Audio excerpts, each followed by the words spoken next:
4 session पार जब budget आ रहा होगा तो क्या एक्सपेक्ट करें? देखिए, सबसे ज़्यादा निगाहें इस बात पे टिकी रहती हैं, या फिर हर कोई ये जानना चाहता है कि बजट की थीम इस बार क्या रहने वाली है, या फिर बजट में फोकस पॉइंट क्या रहने वाला। तो हर बजट का अपना अपना फोकस पॉइंट होता है, अपना अपना थीम होता है। इस बार जो मुझे सूत्रों से जानकारी मिल रही है, जो हर पॉकेट से संकेत मिल रहे हैं, इस बार बजट में निवेश सबसे ज़्यादा फोकस एरिया में रहेगा। यानी निवेश कैसे बढ़ाया जाए, इन्वेस्टमेंट कैसे बढ़ाया जाए। और इसके पीछे दो सबसे बड़ी वजह है। पहली वजह यह है कि अंतर्राष्ट्रीय हालात जिस तरीके से बने हुए हैं, उस तरीके में बड़े बड़े निवेशक एक आकर्षक जगह ढूंढ रहे हैं कहाँ पे जाना है, और भारत की तरफ हर कोई बड़ी उम्मीद लगा के बैठा हुआ है। तो ऐसे में एक बेहतर माहौल आपको बनाना है, माहौल देना है, तो इसके लिए क्या कुछ कर सकते हैं, तो इसका ऐलान आपको बजट में देखने को मिल सकता है। दूसरी जो बड़ी बात है कि अलग अलग तरीके से सरकार फ्री ट्रेड एग्रीमेंट कर रही है, तो ऐसे में निवेशकों के लिए काफ़ी ज़्यादा रास्ते खुल रहे हैं। तो यहाँ भी सरकार चाहेगी कि कुछ ऐसे कदम उठा दें कि इस माहौल में निवेशक भारत में पैसा लगाना चाहें, और इसके लिए अलग अलग कदमों का ऐलान बजट में हो सकता है।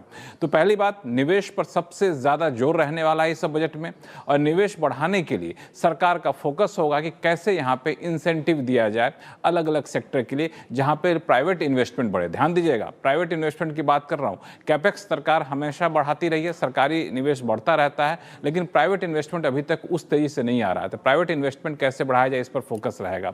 और इसमें भी ट्रेडिशनल सेक्टर पर सरकार शायद कम जोर दे।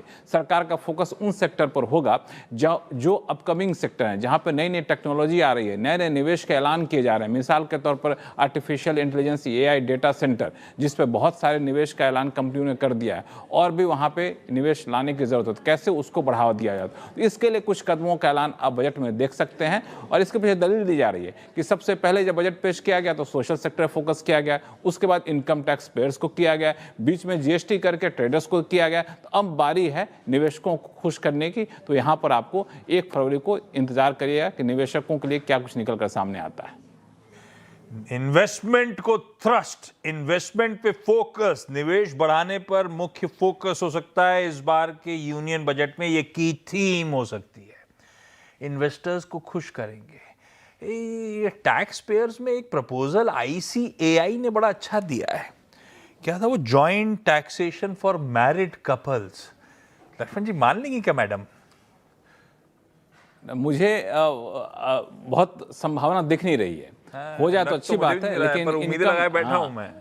उम्मीद लगा के बैठी। उम्मीद लगाने से कोई पैसा तो लग नहीं रहा है, शेयर तो लगा नहीं रहे, उम्मीद ही लगा रहे हैं। तो लगा के रखिए, अच्छी बात है। इस बहाने को देखेंगे तो सही चैनल। उम्मीदें लगाने से क्या हो, नोशनल लॉस हो जाएगा। मैम अनाउंस नहीं करेंगी, अपन गणित करके बैठे होंगे कि मियाँ बीवी कितना बचा लेंगे, सब गड़बड़ हो जाएगा यार। लेकिन चलिए, नहीं तो उसमें कमेंट आया था बड़ा अच्छा। उसी जब खबर आई थी एक्स पे, तो मैंने एक कमेंट पढ़ा, उसमें कहा कि अच्छा, हस्बैंड वाइफ में ये है कि वाइफ अगर नहीं कमा रही तो ज्यादा बचेगा। तो दूसरे ने पूछा, अगर 4 वाइफ है तो 4 गुना बचेगा क्या? तो ऐसे कई सारे कैलकुलेशन चल रहे हैं, कैलकुलेशन करते रहिए। ठीक है, लेकिन हाँ, की थीम बजट का इस बार का ड्रामा होगा इन्वेस्टमेंट पे थ्रस्ट, इन्वेस्टमेंट पे focus. Lakshman ji, thank you so much जुड़ने के लिए।